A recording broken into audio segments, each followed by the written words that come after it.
11 часов 14 минут в городке, друзья. Мы открываем сегодняшнюю нашу программу «Персона дня». И сегодня, как мы уже анонсировали, сегодня у нас в гостях на радио 201 таджикский музыкант, руководитель группы Парем, звукорежиссер, фотограф, блогер и публицист Алимбек Махматбекович Ширинов. Приветствуем вас на радио 201. Приветствую всех. Будет проще, если вы будете ко мне обращаться просто Алим. Просто Алим. Хорошо, Да, спасибо. да. Ну, уже это как-то, да, уже немножко придает, да, не это. Итак, если позволите, коротко расскажу о вас, чтобы наших радиослушателей, подводка небольшая, то, что мне удалось найти в сети, в интернете. Итак, друзья, Алимбек Ширинов родился 30 июня 1975 года в Душанбе. В 1992 году окончил среднюю школу 37 имени Героя Советского Союза Александра Мироненко в городе Душанбе. В 1993 году поступил в Душанбинский педагогический институт имени Тараса Шевченко на факультет филологии. В 1995 году бросил учебу в институте, посвятил себя музыкальной деятельности. С 1993 по 1995 годы играл на бас-гитаре в группах Парем, Камчатка, Сумасшедший солдат, Навигатор. С 95 по 97 год работал артистом оркестра Таджикского академического театра оперы и балета имени Садриддина Айни. С 95 года барабанщик, вокалист, музыкальный продюсер и руководитель группы Парем. С 99 года главный режиссер GC Record Studio. Записал песни таких исполнителей, как Садриддин Наджмидинов, Сухроби Сафарзод, Назия Караматулло, Сираджиддин Фазилов, Нигина Амункулова и многие-многие другие. С 2007 года директор ООО Интерсолар Т, группа компании Интек. С февраля 2022 года занимает жесткую пророссийскую позицию в связи с проводимой Российской Федерацией спецоперацией на Украине. 12 марта 2022 года награжден памятной медалью 75 лет Победы в Великой Отечественной войне 1941-1945 годов. Песни, которые записал Олим Ширинов в составе группы Парем. Среди них, например, «На тающем небе» автор Олим Ширинов. А также на сайте rutube.ru есть видео с песней «Эхо любви», где Олим Ширинов выступил в роли вокалиста. Музыка Евгения Птичкина, слова Роберта Рождественского. Ну и, конечно, с 1995 года группа Парем под руководством Олима Ширинова изменила музыкальное направление, ориентируясь в основном на гитарную музыку и рок-н-ролл. Тогда впервые музыкальное направление группы стали определять такой жанр, как фолк-рок. А также известно, что в 2017 году Олим Ширинов в студии Международного информационного агентства и радио «Спутник» рассказывал о тенденциях современной музыки. Однако в 2022 году в интервью «Спутник Таджикистану» Олим Ширинов признавался, что современная музыка ему уже не по душе. Олим Ширинов, руководитель группы Парем, как я уже сказал, и предприниматель, а также фотограф и блогер.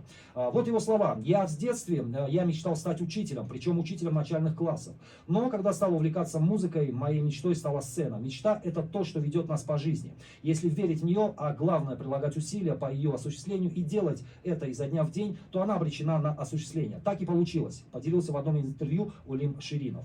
Ну и небольшой психологический, хотел сказать, политический портрет. Психологический портрет Олима Ширинова. Итак, первое — это мотивация и целеустремленность. Олим — человек с ярко выраженной внутренней мотивацией. Его движет не только профессиональный интерес, но и страсть к самореализации в разных сферах. Он верит в силу мечту и упорного труда, что говорит о высоком уровне самоэффективности. Олим Ширинов амбициозный, многогранный, устойчивый к давлению человек с высокой самооценкой и установкой на рост. Из черт его характера можно определить такие, как решительность, не боится пробовать новое, упорство, адаптивность, прагматизм, то есть понимает рынок и строит карьеру осознанно. И, конечно, эмоциональный интеллект, умеет отделять важное от фонового шума.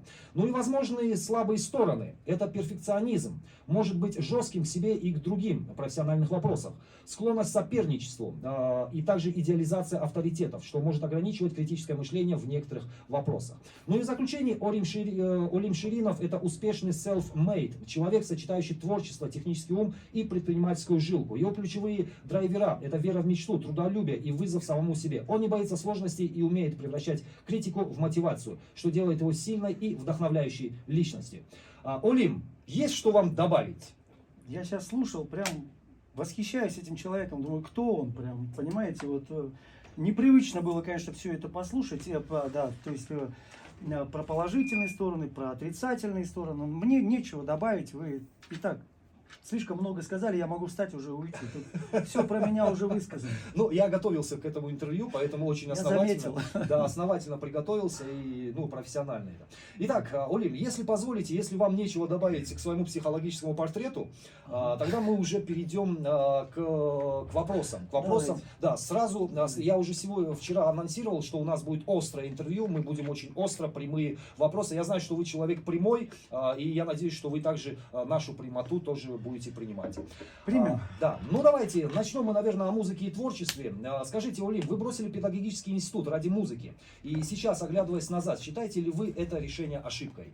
Нет, не считаю. Я считаю, что все сделал правильно, потому что человек должен в жизни правильно выставлять приоритеты. То есть успешные люди — это как раз те люди, которые правильно выставляют приоритеты в жизни. В свое время я правильно выставил приоритеты в своей жизни. Уходил я оттуда не потому, что я плохо учился или там был повеса какой-то. Нет, я учился хорошо. Просто в то время еще забирали студентов на хлопок. Нас должны были повезти на хлопок, а у нас намечался концерт. Я до сих пор помню, в октябре он должен был быть. Я подошел к декану, сказал, что мне надо на концерт. Он говорит, ну ничего, ты поедь, там решим. Ладно, я поехал, все, собираю хлопок. Дня за 3 подхожу к декану, заместителю декана, говорю, так, я вот поговорил, меня надо отпустить с хлопком. Он говорит, да, потом. Ладно, хорошо. Проходит, уже наступает день до концерта, я подхожу к нему, говорю, так, у меня завтра концерт, мне надо в Душанбе. Он говорит, какой концерт, ничего не надо, все. Я сказал, ладно, хорошо. И убежал с хлопком. Вот, приехав в Душанбе, конечно же, декан сам это не оценил. Получается, я все зачеты сдал, все экзамены сдал, а вот он преподавал современный русский язык, Хашимов такой был. Он меня не принял. И я, конечно, мог пойти к ректору, ну, типа сказать, почему он там в позу встает, как бы это неправильно, да, вот. Но я подумал, ну и не принял. На тот момент мы уже плотно занимались, значит, с группой Парем, нашими, скажем так, проектами, и поэтому я плюнул на это и сказал, ну и бог с ним, не надо, так не надо, занялся музыкой и не жалею абсолютно об этом. Группа Парем начинала с рока, но потом сместилась в фолк-рок. Почему вы отказались от чистого рока? Это был коммерческий расчет или личные предпочтения? Я, честно, не знаю, откуда вы взяли информацию, что группа Парем начинала с рока. Если песня «Младший лейтенант сидит в сторонке» — это рок, вот, то, наверное, группа Парем начинала с рока. Или если там Богдан Титамир — это рок, да. Нет, на самом деле группа Парем начинала с разной музыки. Мы пели все от Цоя, еще раз говорю, до Аллегровой. Вот, и вот поэтому у нас не было таких вот, знаете, что мы прям рокеры такие.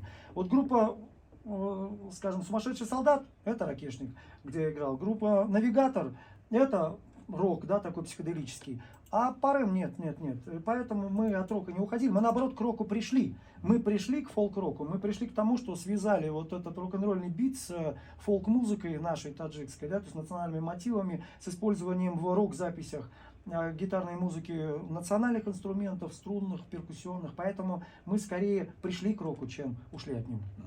Вы записывали многих звезд таджикской эстрады. Кто из них был самым сложным в работе и почему? Я действительно записывал много исполнителей. Я недавно архив поднимал, там такое количество, что мама не горюй. Мы вот в рамках одного стрима вспоминали. И взгрустнулось нам, потому что многих уже нет из этих исполнителей, молодыми ушли. Вот. Я не могу сказать, с кем мне было сложно работать, но с кем было приятно работать, могу отметить. Это Сухроби Сапарзот, это Сироджидин Фозилов, это Садреддин Наджмединов. И это, конечно же, Мухаммад Рафик Карматуллот, потому что это сын легендарного таджикского певца Карматулла Курбанова. Он впитал от отца не только талант исполнительский свой, но еще и профессионального, такого серьезного подхода к реализации своих музыкальных идей. И поэтому вот с ним было работать не то что сложно, а более плотно мы с ним работали. У него всегда был более такой серьезный подход к тому, как он звучит, что он хочет новое, да, вставить в песни. Поэтому вот если выделять вот этих исполнителей, я бы вот выделил. Да, спасибо за ответ. В 2022 году вы заявили, что современная музыка вам не нравится в одном из интервью. Значит ли это, что вы стали консерватором, отвергающим все новое? Там неправильно меня поняли. Я имел в виду современную, честно говоря, на тот момент российскую эстраду. А на тот момент современная российская эстрада популярная. Это кто? Это у нас получается Бузова, это у нас Моргенштерн тогда еще светился, это у нас Инстасамка и еже с ними. И вообще был популярен в России, знаете, такой кальянный рэп назывался, да, когда чуть ли не полупьяными голосами там что-то напевают, да, там, не надо паники, мы не на Титанике. Вот, конечно, да, это нравилось молодежи, возможно. Но меня, как профессионального музыканта, это просто меня коробило это все. Поэтому мне такая музыка неприятна, но при этом я не говорю, что, то есть, мне не симпатична современная музыка. Современная музыка, она разная. Современная музыка разная. Вот это направление, вот это ответвление музыки мне не нравилось. Я рад, что сейчас я наблюдаю тенденции в России, отношение к эстраде, к тому, как воспитывать вообще подрастающее поколение, да, что в принципе от этого и там отходит. И да, там остается, конечно же, вот как ниша определенная занята вот этими исполнителями, но все-таки больше уклон идет на музыку, где больше музыки, где больше смысла, где больше осмысленности. Группа Парем прошла несколько стилевых трансформаций, ну, о которых вы сейчас и сказали. Как вы определяете ее звучание сегодня и планируете ли вы новые эксперименты? Нас всегда обвиняли в одном, что мы не меняемся. И поэтому экспериментов как таковых у нас не было, если только не называть экспериментами, когда мы привлекали новых солистов, потому что так получалось, что предыдущий солист там занимался либо сольной карьерой, либо куда-то уходил. Но в целом звучание Парем, оно не меняется, честно говоря. Кто-то скажет, это плохо, но нам все равно, кто что говорит, это мы и есть. Вот. Музыка группы Парем — это гитарная музыка, это душевная музыка, это музыка, что вот на сердце легло, ты сейчас взял, вот как вот, да, люди могут взять гитару, под гитару где-то во дворе сыграть, но здесь, конечно, чуть более серьезный подход к музыке, но концепция не меняется. Хотя у нас была идея в один момент это сделать, но мы поняли, что мы попробовали, и у нас не получилось не потому, что профессионально не получилось, там умения не хватило, знаний, нет, у нас душа не лежит к тому, чтобы вот что-то вот менять так радикально, кардинально, поэтому музыка группы Парем, она как была, вот называли душевной музыкой, вот она так и осталась. Вы работали с легендами таджикской эстрады. Скажите, как изменился подход к записи музыки за последние, ну, скажем так, 20 лет? Ну, сильно поменялся. Мы начинали записывать еще на ленточные магнитофоны, а это совсем другой подход к музыке. Это, значит, всего лишь несколько наложений, потому что наложение, это значит, один магнитофон играет, ты играешь, на другой записывается. Записанное снял, поставил на этот магнитофон, опять он играет, но каждый раз, когда мы перезаписываем, если люди постарше, они знают, имели дома бобинные магнитофоны, кассетные, вы знаете, что каждый раз при перезаписи, во-первых, теряются частоты, во-вторых, появляется шум, вот этот момент, да, и поэтому начиналось все с этого. И там, конечно же, сам подход к записи тоже был другим, потому что нужно было не ложать. Когда играешь, вот играет группа, да, 5 человек, мы играем, и вдруг один облажался, и за него опять заново, и там, да, там, конечно, руки потели, и ты такой весь вот.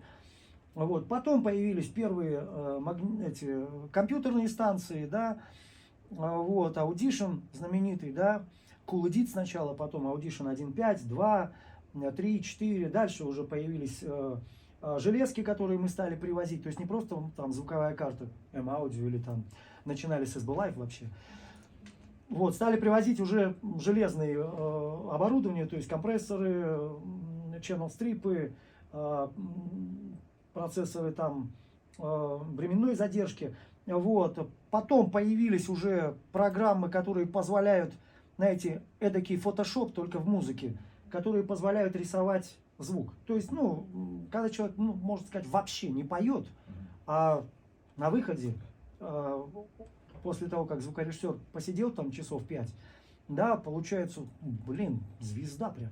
Вот. И, конечно же, поменялась и концепция записи, хотя вот я все-таки сторонник живой записи, и группа Парем, еще раз говорю, мы классических таких взглядов, в целом как бы мы придерживаемся этих взглядов, но от того, что происходит в мире, уходить не получалось. И, конечно же, мы использовали в свое время в 2005-2004, это был очень знаменитый эффект автотюна, да, когда do you believe, да, вот все думали, как это, и у нас все начинали петь, но чтобы do you believe получилось, надо же петь еще, поэтому, ну, Шер, она поет, и поэтому у нее это, да, когда человек, знаете, как Ишак, кричит, там, конечно, эффект будет, но разве только эффекту удивляться. Ну и, конечно же, одна действительно существенная трансформация, о чем можно сказать реально.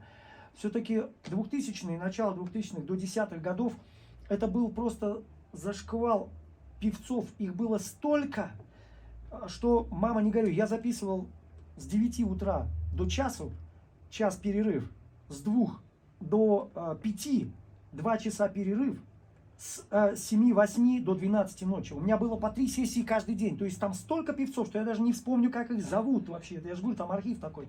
И вот в этот момент просто это был такой конвейер, и реально люди просто не могли петь, но просто шли петь, чтобы заработать. Вот они запишут там Туюна, несколько песен, и пойдут там свадьбу отыграют, да, там под фонограмму, под этот мини-диск тогда еще. А вот сейчас все-таки подход к музыке поменялся у исполнителей молодых таджикских. Очень много есть выпускников консерватории прекрасные, нашей школы Шахиди. То есть на самом деле вот уровень эстрады и даже вот этого нижнего уровня эстрады, когда люди только подходят к эстраде, вот этого эшелона, он сильно поднялся. И поэтому меня это очень радует.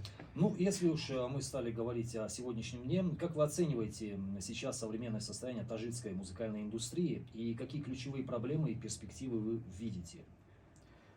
Вот как раз об этом я и говорил, отвечая на прошлый вопрос. Я вижу, что явный прогресс, это точно. Проблем как таковых я не вижу. Музыка это такое дело, знаете, как любое творчество, как фотография, как там, скажем, кто-то видеоконтентом занимается.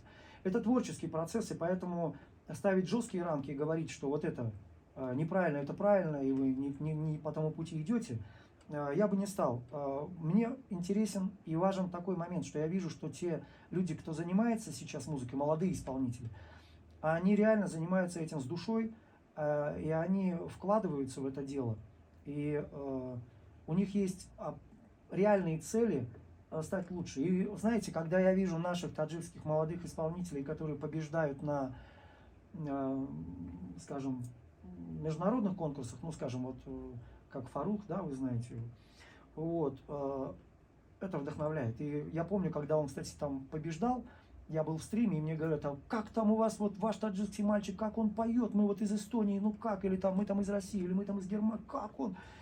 Это, конечно же, дает повод, во-первых, гордиться своей страной, во-вторых, мне как музыканту гордиться тем, что музыкальное искусство в нашей стране все-таки поднялось, еще раз говорю, потому что в свое время, вот это 2000-е, это был полный бардак. А сейчас это то, чем действительно можно где-то восхищаться, где-то с уверенностью смотреть, что вот и еще лучше будет. Ну а проблемы, я не вижу каких-либо проблем. А перспективы? А перспективы, еще раз говорю, я верю в то, что, конечно же, если мы говорим о таджикской эстраде, глупо полагать, что, скажем, она может стать прям так вот популярна в Европе, там, да, или в России, например. Хотя, если вспомнить Араша, да, пожалуйста, на фарси, пожалуйста, на дискотеках гремел. Но это единичный случай. Но вот, скажем, в нашем регионе, да, то есть это Узбекистан, это даже, скажем, Казахстан, Кыргызстан. Сейчас, кстати, у нас вообще шикарные отношения после проведенного вот этого Навруза, подписания соглашений между нашими странами, да. Это, конечно же, Иран, с которым у нас сейчас не просто наладились отношения, а вот я видел встречу президентов наших стран, когда приезжал президент Ирана в Таджикистан по дороге в Москву, кстати, подписывать договор о стратегическом партнерстве с Российской Федерацией. Он приезжал сюда, в Душанбе, и вот как наш уважаемый президент с президентом Ирана, как они общались, как они говорили о нашей общей истории, как они говорили о нашей общей культуре, как они говорили о наших общих, извините, выдающихся людях, которых и мы считаем своими, и они считают своими. То есть вот Иран бы я тоже со счетов не сбрасывал. То есть вот в этом направлении мы действительно можем, наши певцы, если они будут серьезно работать, они могут добиться очень-очень больших результатов. Ну а теперь спасибо за ответ.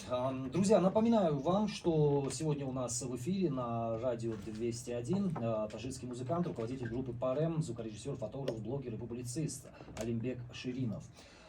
Переходим, поговорим о политике и вашей гражданской позиции, которая вызывает очень много вопросов у аудитории. Вы открыто поддерживаете спецоперацию России на Украине. Как вы реагируете на мнение тех, кто не поддерживает СВО? Вы знаете, мы же вроде бы как живем в демократических странах, в демократическом обществе. И поэтому, в принципе, если человек просто высказывает позицию, что он там со мной не согласен, ну, флаг ему в руки, пускай думает, как он хочет. Это один вопрос. Другой вопрос, когда человек приходит и агрессивно начинает на тебя наезжать, а почему ты поддерживаешь?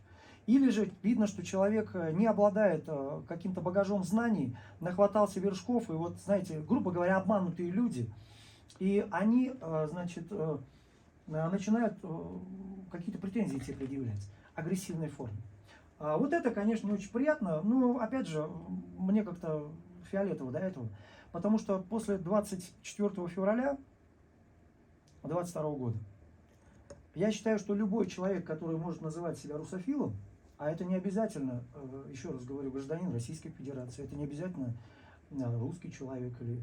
Да, нет, это человек, который, в принципе, уважает Россию, любит российскую культуру, где-то, может, отождествляет себя с историей Российской Федерации. Да? В конце концов, мы все в свое время жили в одном государстве, и Москва была столицей, большой столицей нашей Родины. Да, у нас были свои столицы у каждой республики, но... Вот. Так вот, после 24 февраля каждый человек должен был поставить перед собой вопрос, с кем он. После 24 февраля уже невозможно было говорить, что я вот здесь Россия, здесь Украина, а я вот сверху, я над схваточкой, я как бы из-за тех, из-за этих, ну и рассуждать что-то. Возможно, есть такие люди, хотя они лукавят, я не видел таких людей, они начинают с этого сначала, в конце концов все равно приходят с тем, чтобы, знаешь, как-то очернить либо Россию, вот, либо что-то гадкое сказать. Для себя я все решил. Вот, позиция моя такая, она неизменная. Эту позицию я озвучивал открыто всегда. Да, очень часто сталкиваюсь с тем, что кто-то не понимает, кто-то говорит вообще, а какое тебе дело, ты вообще таджик? У тебя даже, то есть ты не живешь в России, у тебя нет гражданства российского. Тебе вообще какое дело до того, что там происходит между Россией и Украиной? И здесь, еще раз говорю, я, во-первых, советский человек. Вот что бы мы ни говорили, осталась еще формация людей, которые ощущают себя советскими людьми. Да, Советского Союза нет. Да, все поменялось после 91 года. Но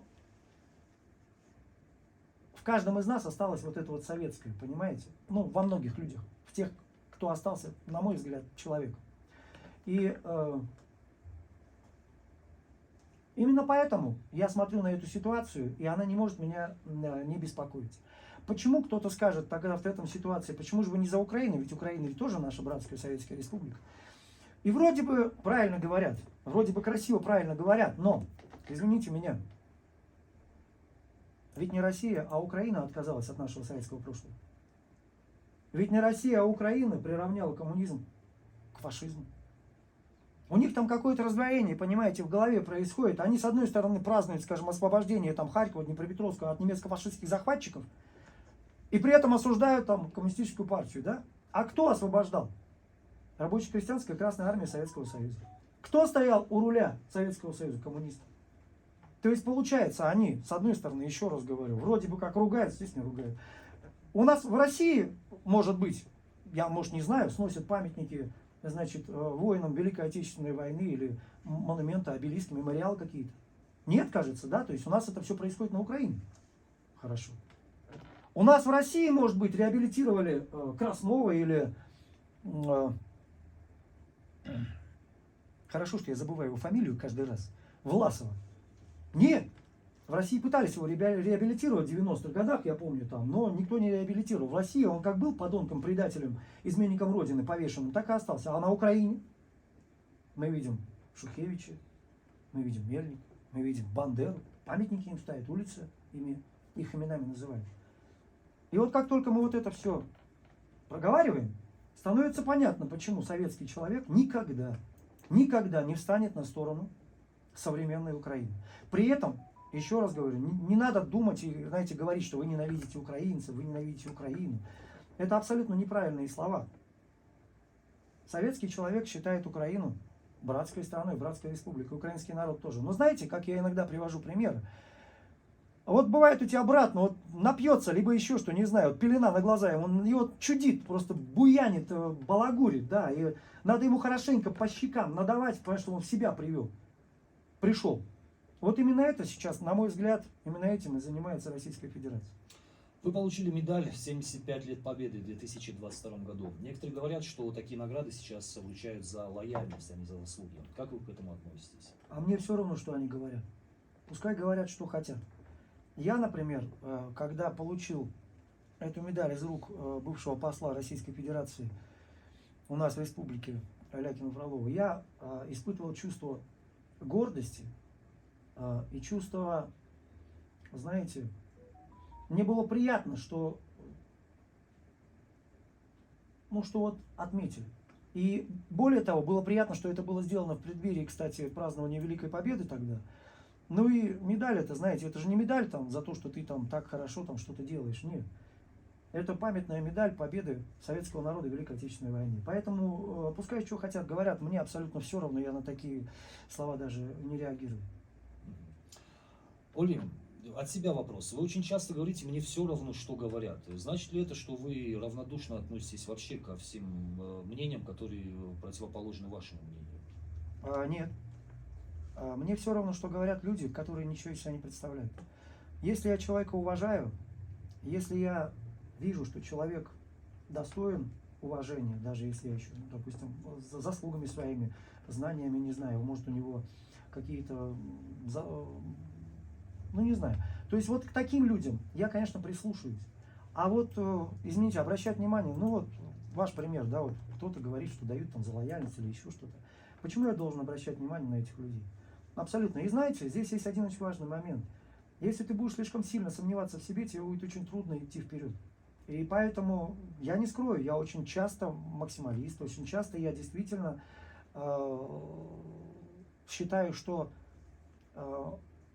мое мнение, оно более важно, чем мнение человека, которого я знать не знаю и первый раз вообще вижу. Вы восхищаетесь Владимиром Путиным и Лукашенко.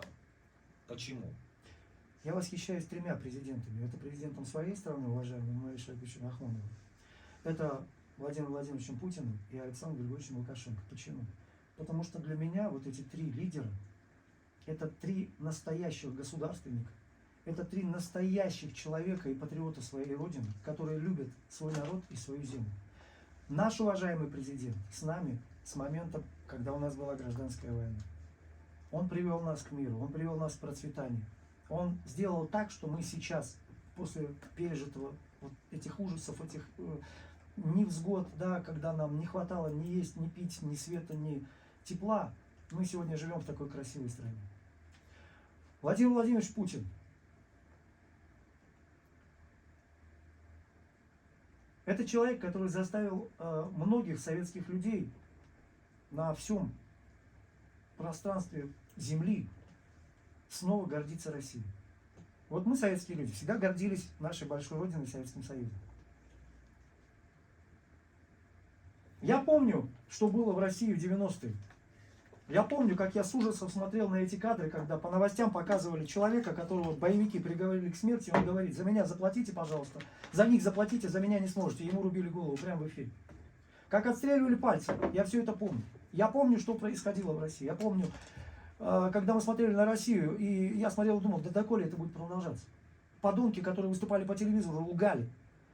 Страна, я вообще не понимал, что происходит. И когда пришел Владимир Путин, 2000 год, начало, вот мы, люди, живущие на постсоветском пространстве, и не только на постсоветском пространстве, и которые живут в Европе, бывшие советские люди, мы стали опять с гордостью смотреть на Россию. Это человек, который заставил мир уважать Россию, который позволил гражданам России любить и уважать снова свою родину, позволил даже не гражданам России, а просто людям, которые чувствуют свою сопричастность с Россией, опять с гордостью смотреть на Россию. Александр Григорьевич Лукашенко. Это прекрасный человек, который, когда в его стране намечался тот же бардак, что и в Киеве в 14, ничего не побоялся.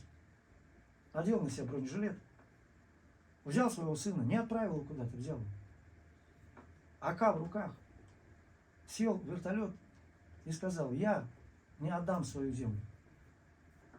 И, в принципе, сохранил Беларусь такой, какая она есть. Я часто общаюсь с белорусами в моем эфире, и они очень горды своим батькой. Они говорят, мы за него, да хоть с оружием, хоть без оружия пойдем. Я был в Минске в 2017 году, сын мой участвовал в международных соревнованиях по тэквондо, и я видел белорусов, общался с ними. И я хочу сказать, это прекрасная страна, и мое мнение, кто бы что ни говорил, это заслуга лидера. Вот то, что у нас хорошо, это заслуга нашего президента. То, что в России так сегодня, это заслуга Владимира Владимировича Путина. То, что в Минске, в Беларуси так, это заслуга Александра Григорьевича Лукашенко. И действительно, этих трех лидеров я просто выделяю из всех вообще. В одном из интервью вы сказали, что мечтаете встретиться с Владимиром Путиным и Лукашенко. Вот если бы вам предложили встречу с Зеленским, согласились бы вы, и что бы вы ему сказали? Но я немножко поправлю, я сказал, что я мечтаю сфотографировать Владимира Путина, встречаться с ним мне никто не даст, и с Александром Григорьевичем, конечно, да. Вот. Ну а что касается Зеленского, ну, во-первых, вопрос, президент ли он, это раз. А во-вторых, Ну, согласились бы я вы встретиться? не уважаю этого человека, и поэтому я, конечно же, не согласился бы с ним встречаться. Мне не о чем с ним разговаривать. Этот человек без совести, без чести. Этот человек абсолютно недостоин того, чтобы вообще на него обращать внимание.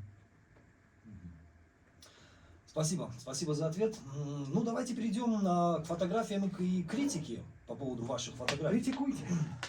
Когда вас раскритиковали за первые фото, это вы говорили в своем интервью, все, что мы сейчас говорим, это из ваших прошлых интервью. Тогда вы загорелись желанием доказать, что сможете. А если бы вас хвалили, стали бы вы также упорно развиваться в фотографиях? Вы знаете, если бы я хотел заниматься фотографией, меня хвалили, я бы еще быстрее развивался. Вот, потому что когда человека хвалят, у него вырастают крылья. Это хорошо.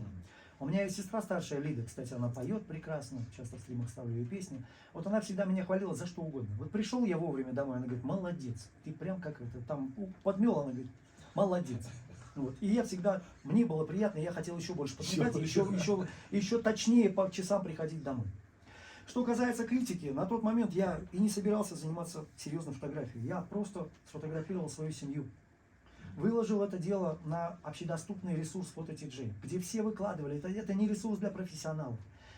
Но когда полетели, знаете, слова по типу, вот меня задевают всегда вот такие слова.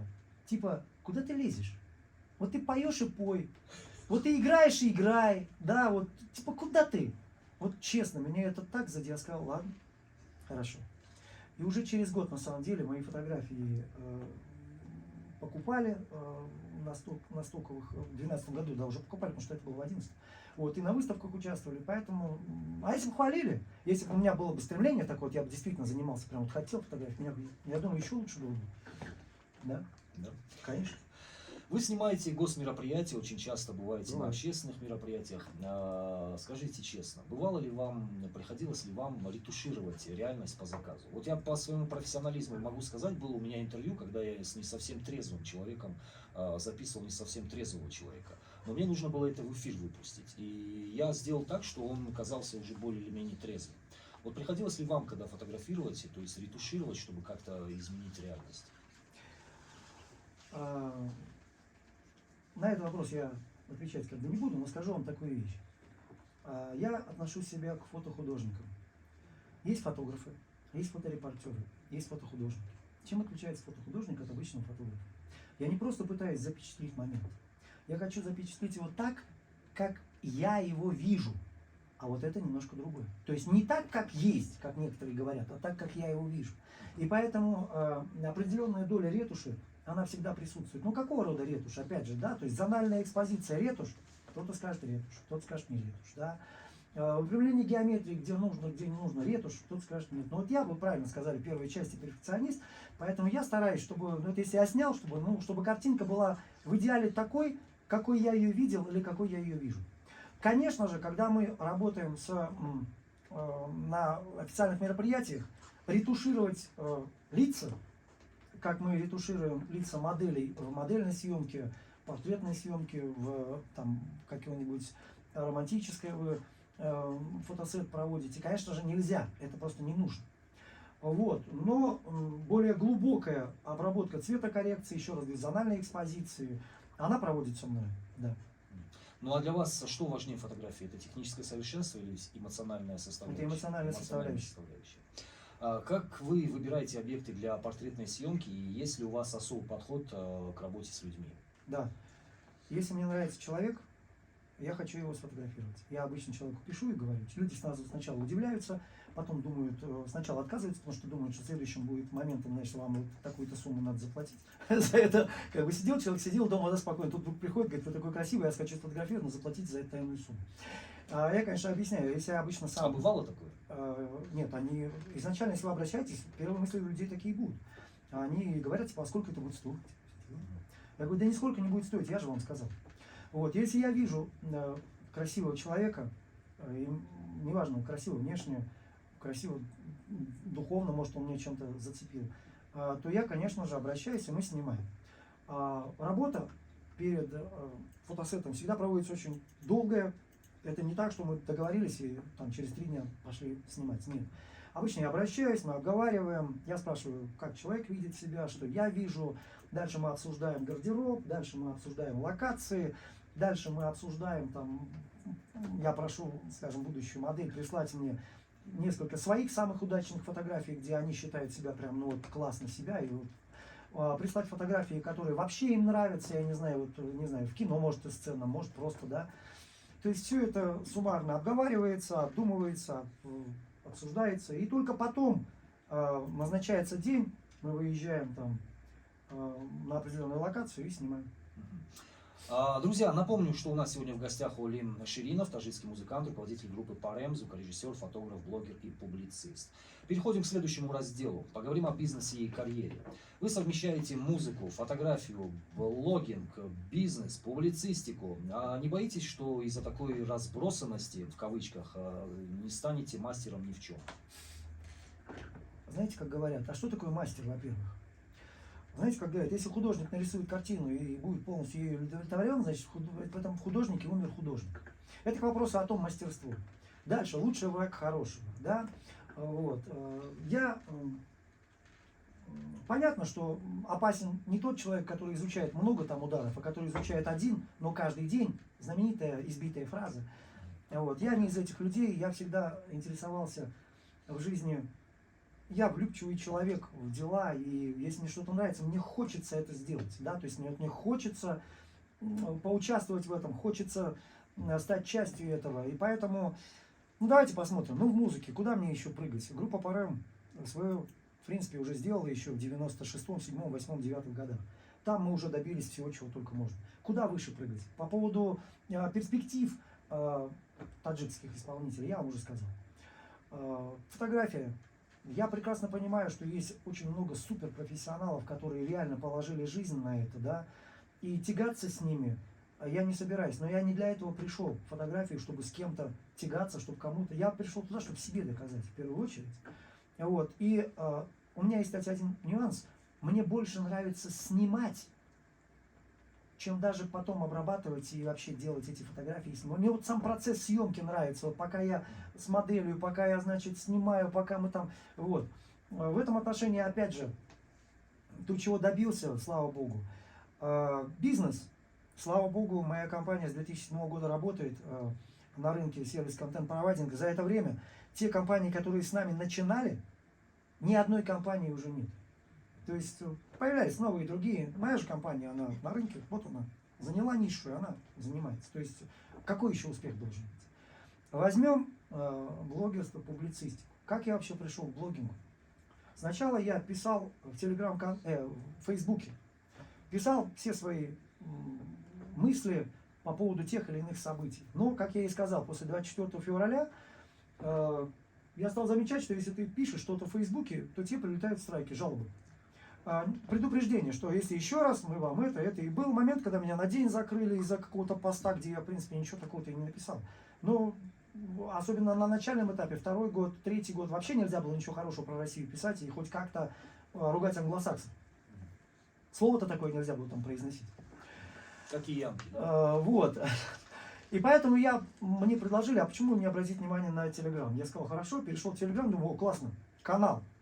Пошло обсуждение, классно, мне понравилось. Потом мне сказали, Алим, слушай, а там вот сейчас в ТикТоке, раньше это была детская площадка, где можно там 30-секундные только видосики писать, сейчас нужно уже 3 минуты писать. Я сказал: о, классно, я стал записывать небольшие 3-минутные ролики, потом 5 минут, а потом мне сказали: Олим, а есть стрим. Хорошо. И давайте опять же здесь посмотрим. Чего добиваться? Я стример, блогер из Таджикистана.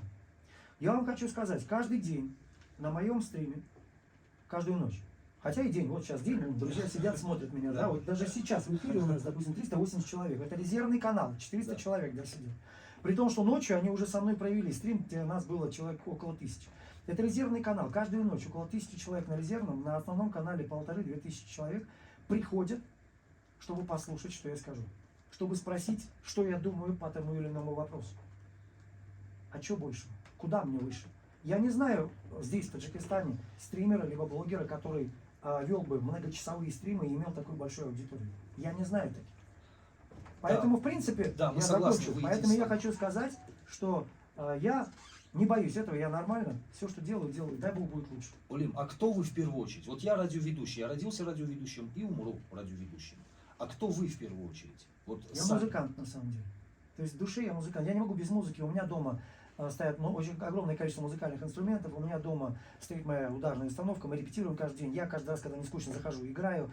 То есть я как был изначально, вот с детства, да, вот как пел с своих 4 лет у солдата выходной, пуговицы в ряд, вот, да, вот я им и остался. Но помимо этого, конечно же, мы растем, мы живем, у нас появляются новые доспехи, новые какие-то прибамбасы на нас.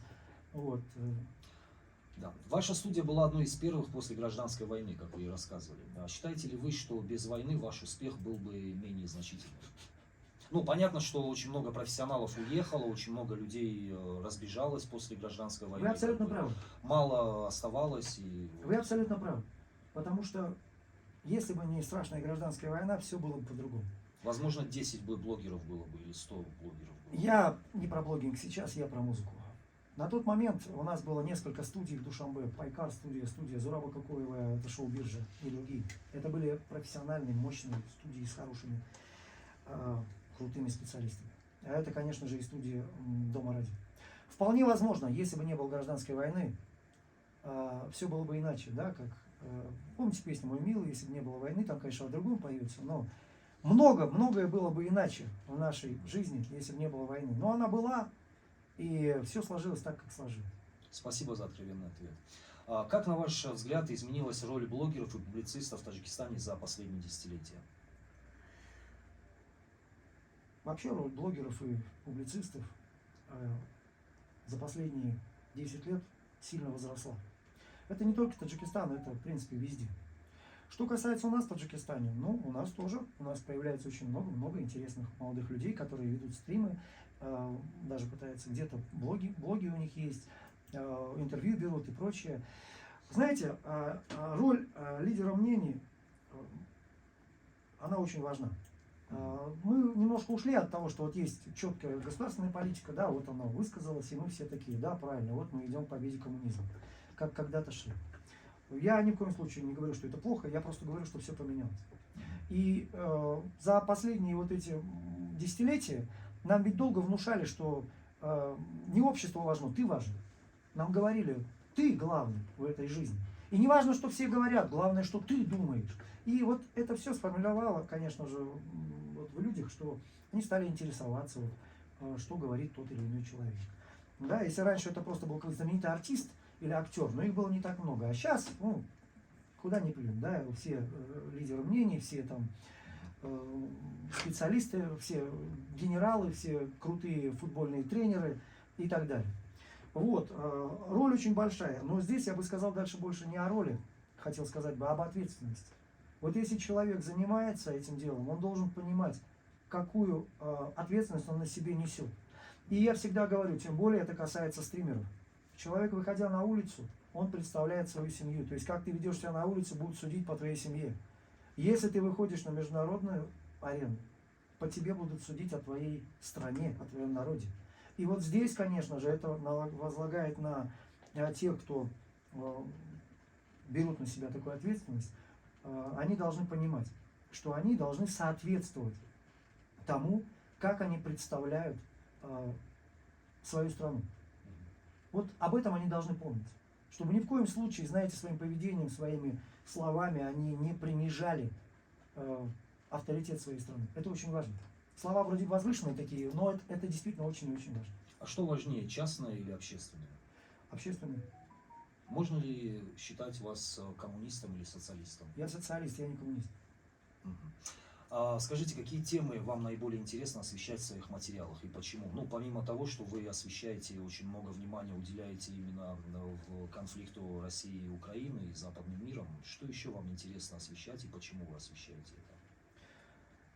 Еще интересно освещать ситуацию вокруг нашей страны и, опять же, претензий западного мира к нам. Интересно освещать наш путь в будущее, каким он должен быть. Он должен быть прямо вот таким, что мы сами по себе, или все-таки мы должны держаться рука об руку с нашими ближайшими соседями и с нашими давними партнерами. Вот эти моменты я очень часто тоже обсуждаю и в рамках стрима, и в рамках тех небольших видео, которые я записываю. А также, конечно, меня интересуют и вопросы отношения к гражданам нашей страны в других странах. Этот момент тоже очень часто я освещаю. К сожалению, после определенных событий, да, которые произошли в России, я имею в виду трагедию Крокуса, были предприняты определенные шаги, которые, в принципе, оправданы Россией по, значит, защите своих интересов, соответственно, более жесткой проверки въезжающих в страну граждан третьих стран, да, скажем так скажем, других стран. Вот. Кто-то прям возмущался этим сильно. Ну вот. Эти вопросы я тоже освещал и объяснял людям, что на самом деле здесь есть свои нюансы, и нужно понимать, что в данном случае Россия поступила таким образом не просто так на ровном месте, а потому что были определенного рода предпосылки, которые вынудили Россию поступать так, а не иначе. Сейчас очень бурно идет развитие искусственного интеллекта и нейросети, и они очень влияют на контент, влияют на звукорежиссуру, на видео.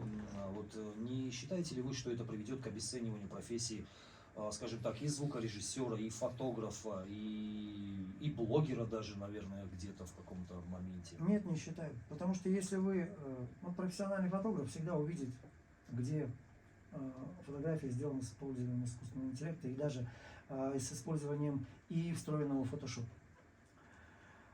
Профессиональный музыкант всегда услышит, что эта аранжировка сделана, вообще музыкальная композиция сделана с использованием искусственного интеллекта. Но дело даже не в этом. Дело даже не в этом. Дело не в тех, кто будет потреблять. Дело в человеке. Человек по натуре своей созидатель. И поэтому человек всегда будет творить. Он будет писать музыку. Он будет играть на музыкальных инструментах. Он будет рисовать, он будет фотографировать, он будет делать что-то вот этими своими руками и радоваться, какой он классный, что у него это получилось. И он будет восхищаться творением своим, и другие будут восхищаться. Поэтому развитие искусственного интеллекта, от этого никуда не уйдешь. Это есть, это будет, возможно, он разовьется еще сильнее. Но это никак, я считаю, не повлияет на стремление людей творить, а соответственно и на такие профессии, как фотограф, звукорежиссер, музыкант, артист, исполнитель, актер. Спасибо за ответ. Ну и переходим к последнему разделу. Поговорим о личном и философском. Вы говорите, что семья — это главное ваше достижение, вообще главное достижение. Но при этом вы постоянно в работе, мы же видим. Не чувствуете ли вы, что жертвуете близкими ради карьеры? Нет. Потому что многие люди, они, конечно, спрашивают, даже вот сегодня я пришел, ребята говорят, вот вы же ночью в эфире, а как вот сейчас вот сюда, там, где ваша батарейка? Ури, ты нашел, где у него кнопка? Люди упускают один момент. Вот вы много про меня прочитали, но не прочитали один важный момент, который я повторял много раз. Я говорил, что если бы меня и спросили, чего мне не хватает в жизни, да, я бы сказал, мне не хватает времени в жизни. Я бы попросил побольше часов в жизни. Вот чтобы все успевать, мне приходится очень мало спать. Вот. Но при этом я успеваю и это, и я успеваю уделить время своей семье. Обязательно. Без этого никуда. Поэтому я не обделяю семью. Но и опять же, ведь я, честно говоря, я выстроил свою жизнь таким образом, слава Богу. Ну и в конце концов, это же я сделал, это моя жизнь. таким образом, что у меня есть время уделять время своей семье. Вот смотрите, возьмем обычную семью. Муж, супруга. Утром проснулись, умылись, позавтракали. Он на работу, она на работу. Работают, вечером пришли с работы, жене бедной нужно там ужин приготовить, мужу нужно живот почесать, телевизор посмотреть. Поужинали, легли спать. Вот вам жизнь, ну, типичная, да, жизнь, да. Я, слава богу, выстроил жизнь таким образом, что моя супруга, она находится всегда рядом со мной. Я всегда могу выйти из комнаты и ее увидеть. Неважно, это ночной стрим, я выйду за кофе, но и приду, поцелую ее, вот она лежит рядом. Днем ли это, да, то есть она всегда рядом, то есть и дети мои.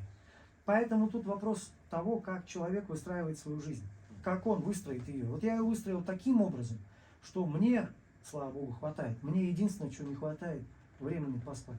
И вообще, честно говоря, было бы вот лично для меня в сутках не 24 часа, а 48. Я был бы вообще счастлив, потому что мне хочется еще больше узнать, еще большему научиться, еще больше сделать. Но, к сожалению, не успеваю. Олим, я сегодня на утреннем вашем стриме обратил внимание, что вы принимали какой-то препарат, какие-то таблетки, закинулись какими-то таблетками. Вы сейчас такие вещи скажете, люди ведь это вырежут и... Нет, ну на самом деле это на стриме, можете записи посмотреть. Я знаю, что это такое. Нет, есть наотропы есть специальные, которые активизируют умственные способности, мы это тоже знаем. Очень многие известные люди принимают для того, чтобы как-то вот поддерживать вот такой высокий уровень энергетики. Вот есть ли у вас то, что вас действительно заряжает? Ну я не знаю, я уже не спрашиваю, что это были за таблетки на самом деле. Друзья мои, вы-то знаете, что это были за таблетки. Я обращаюсь вот к своим скажите, гостям. вот и скажите. Вот, это аскорбинки. Это аскорбинки. Это вас поддерживает. Нет, это мне супруга сказала: солнышко, пей. Я сказал: ладно, дорогая, пожалуйста. Ну, помимо этого, что еще вам помогает? Ну, понятно, что творческое вдохновение. Любовь помогает, любовь. Мне помогает любовь. Мне помогает, что я могу обнять свое солнце, держать ее за руку всегда, когда мы едем ли мы на машине, разговариваем. Не скрою, да, бывает, что физически ты просто-напросто выбивает тебя, и в эти моменты, опять же, по настоянию своей сестры старшей, она у меня врач, вот, мне могут проколоть, скажем, там какие-нибудь витамины, там курс витамина В, например, да, вот кололи, кстати, болючие такие. Вот. Но все, никакие, как вы говорите, нанотропные, психотропные, шмехотропные, смехотропные, я не знаю, я таких названий-то не знаю. Понимаете, мне просто, вот честно, я это хочу вам сказать. Я благодарен за это Богу и родителям своим. Ну, дал мне Бог вот такую энергию, дал мне возможность вот так себя держать и заставлять, мотивировать себя, пинка себе давать под зад, когда иной раз лежишь и думаешь, что лучше посплю. А потом думаешь, не, ну там же в стриме люди, они ведь хотят поговорить, пообщаться. Иной раз бывает, вот, ты встаешь, делаешь, либо работу какую-то выполняешь, там, обратиться человек, скажет, тут помочь надо. Да ладно, хорошо, помогу. Хотя мне бы кто помог, как говорится, да, разгрести какие-то свои дела. Да. Вот. Нет, никакие, как вы говорите, более того, я не курю и не пью. Да, вот я и хотел спросить, принимаете ли вы алкоголь? Нет, ничего вообще, никогда. Дело в том, что, давайте я еще историю расскажу, моим гостям тоже будет интересно, и вашим слушателям. Пить не могу, потому что в детстве, в возрасте 7 лет, мы же тогда все бегали на улице, подбегаешь к окну, мама, дай воды, и там, ну, либо там тебе стакан воды из-под крана наливают, да? А тут мамы не было, я запрыгнул на окно соседу, Арсен звали, дай воды, он говорит, на, вот я помню, вот стакан дал, а мы же как пьем, дети, мы же не пьем так, мы вот так, а он, извините, спирт налил, не водку даже, спирт налил. То есть у меня был, я не знаю, там, это было ужасно вообще. И после этого я физически не могу пить водку вообще. То есть я могу, если там уж совсем, что не уважаешь, там что-то, все. Чуть-чуть пива с супругой можем выпить иногда, это 0,33 на двоих. На двоих, все. Что касается сигарет, та же самая история. То есть пока я был там юный в классе 6, видимо, где-то. И благо, я благодарен сейчас этим старшеклассникам, которые, в принципе, конечно, хотели надо мной поиздеваться, но они были молодцы. Они меня заставили что сделать? Они взяли пачку космоса, заставили меня всю пачку вот так вот подожгли и сказали, давай, вдыхай. И мне было так плохо, что я вот сейчас, я могу выкурить, но мне просто физически неприятно, и поэтому я не понимаю кайфа от этого. И поэтому, слава Богу, мне это не интересно. Олим, от работы лошади дохнут, известно. Не боитесь вы выгореть с такой вот, с таким, знаете, динамичным, с таким турбо-сусликовским режимом? Сусликовским, да, прям? Хорошо. Скажу вам так. Моя мама говорила, на земле даже листик не шелохнется, если Бог этого не захочет. На тот момент я, конечно же, какой листик? Бог, каждый листик, а этот листик сюда, этот сюда, чем каждому листику. Но я пришел к тому, что каждый из нас проживает жизнь такую, какая нам уготована. Я вообще из тех людей, кто считает, что жизнь наша, она заранее нам предписана, она вот будет такой, за исключением нескольких нюансов. И поэтому, знаете, как бы то ни было, я получаю удовольствие от работы. Я получаю удовольствие от того, что делаю. А раз я получаю удовольствие, ну ничего страшного, значит умру кайфу, с улыбкой на лице от кайфа. От работы, да. Потому что выполнил свой гражданский долг. Ну, может, выполнил, не выполнил, выполняю, да. Выполняю, да. Вы рекомендуете, в одном из интервью вы рекомендовали книги, которые, в общем-то, в контексте говорят о борьбе, о свободе. Да, это 451 по Фаренгейту, тоже одна из моих любимых фильмов. В этих книгах именно говорится о борьбе и свободе, но при этом вы поддерживаете жесткие методы, которые применяет власть. Это не противоречие? Нет. Знаете, Запад так долго показывал нам, что мы в Советском Союзе живем чуть ли не в концлагере, что у нас нет ни демократии, ничего. При этом 451 градус по Фаренгейту — это книга, написанная на Западе. И эта книга, описывающие западный мир, а не наш советский. Если мы говорим о второй книге, которую я рекомендовал, вы ее назвали, это «Рабы», скажем, Садриддина Айни. Да? Опять же, это книга о том, как жили люди на территории бывшего, не бывшего, но на территории, значит, Средней Азии сейчас, как они жили до прихода сюда советской власти. С чем они сталкивались? Не роль даже, а судьба женщин, когда они уже в 27 лет были старухами и разведенками, но не могли уйти из дома, потому что просто умрут, и они оставались при доме как рабыни, понимаете, вот, а он себе брал новую. То есть много чего. И в этом отношении, теперь, что касается жесткости власти.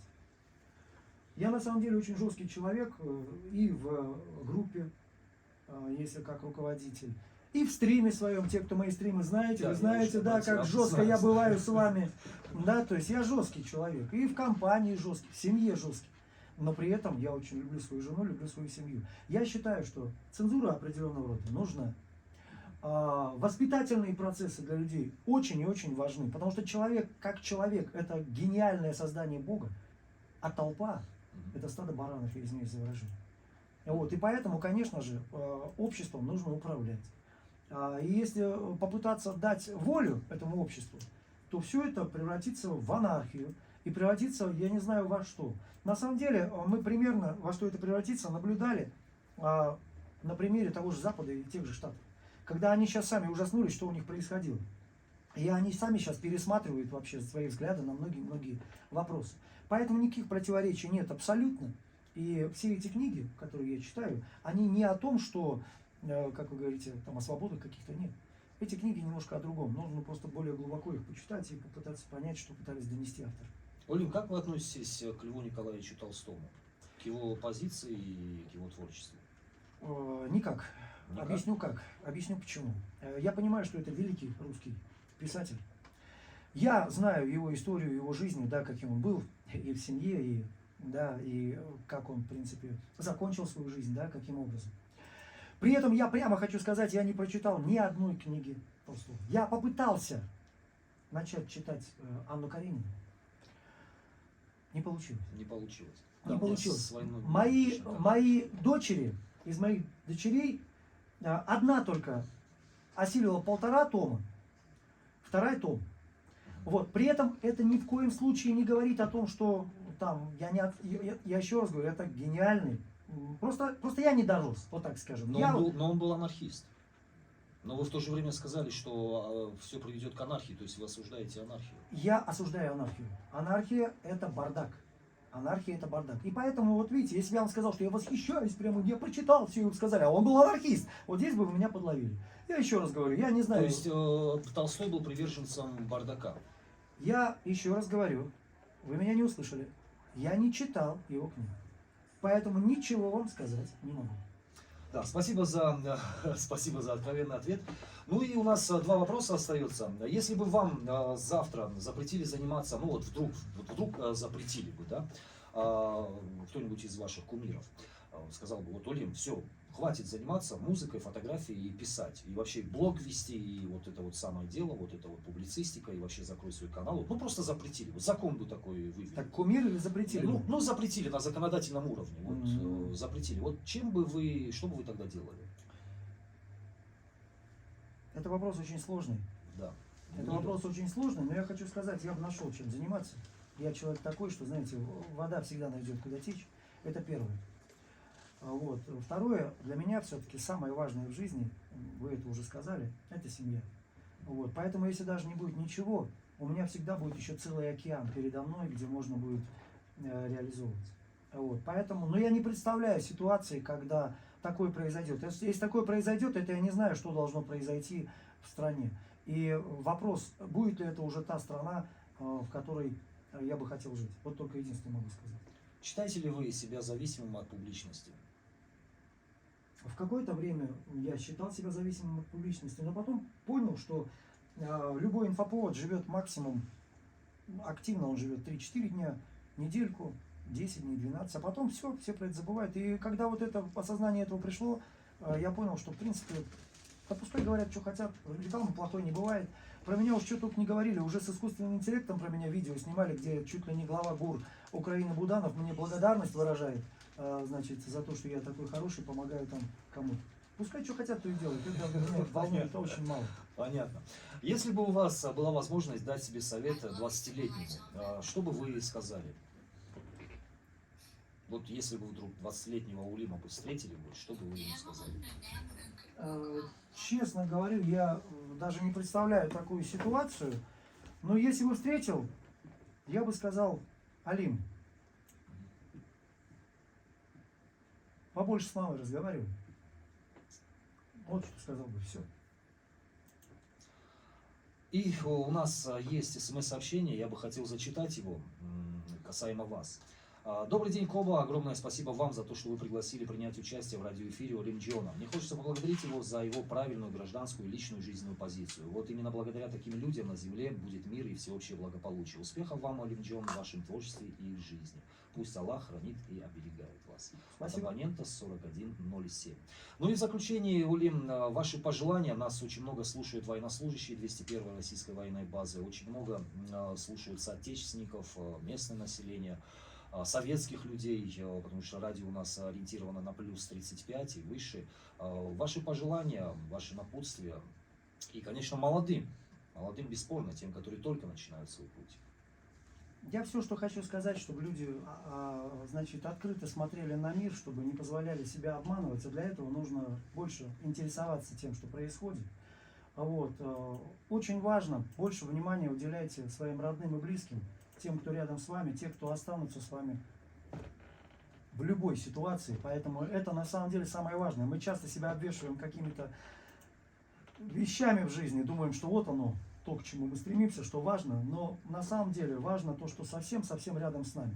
Это наши родные и близкие. Поэтому я хочу пожелать, чтобы люди больше внимания уделяли своим родным и близким, родителям, детям своим. Вот. Ну еще хочу пожелать, чтобы каждый из нас трудился на благо нашей Родины. Чтобы каждый себя не только ощущал, знаете, человеком я сам и моя жизнь, а чтобы он думал, а что я делаю для своего государства. Вот это тоже очень-очень важный момент. Да, спасибо, Улим, спасибо вам за интервью, спасибо за откровенные ответы. Да, и у нас есть песня, которую вы хотели бы презентовать на радио 201. Но перед тем, как вы презентуете эту песню, у нас есть для вас подарок небольшой. Мы хотим вам подарить такую книгу «75 лет. Легендарный путь от Невы до Пянджи» в истории 201-й российской военной базы. Также хотим вам вручить вымпел с эмблемой 201-й российской военной базы, где там сзади есть весь путь во время Великой Отечественной войны.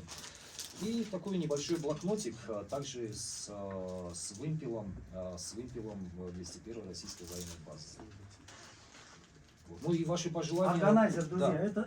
это я Зауру, да? Он Да. тоже кайфанет. И ваши пожелания военнослужащим 201-й российской военной базы, членам семьи и гражданскому Я хочу вам персоналу. сказать, во-первых, большое спасибо за то, что они помогают сохранять мир и спокойствие на нашей таджикской земле. Хочу пожелать им успеха в несении воинской службы. Хочу пожелать им, чтобы меньше забот было, да, меньше беспокойств. Ну и, конечно же, желаю им оставаться профессионалами своего дела. Вот здесь я хочу еще, я надеюсь, мы не очень торопимся, да, хочу сказать один момент, что касается 201-й.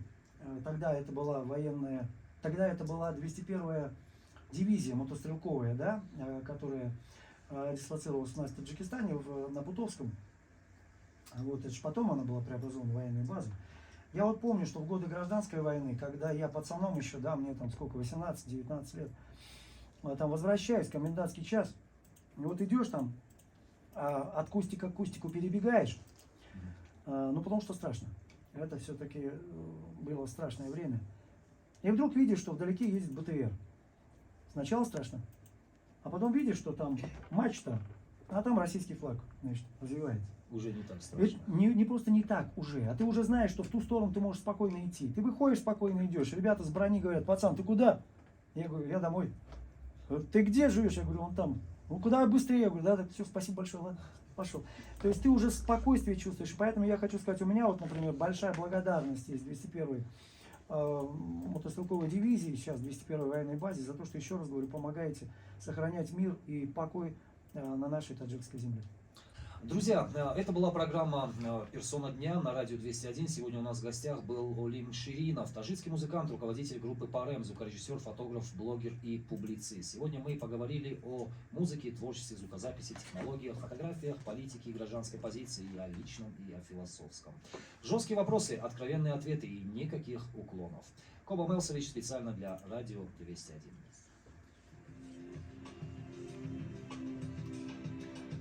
Все хорошо?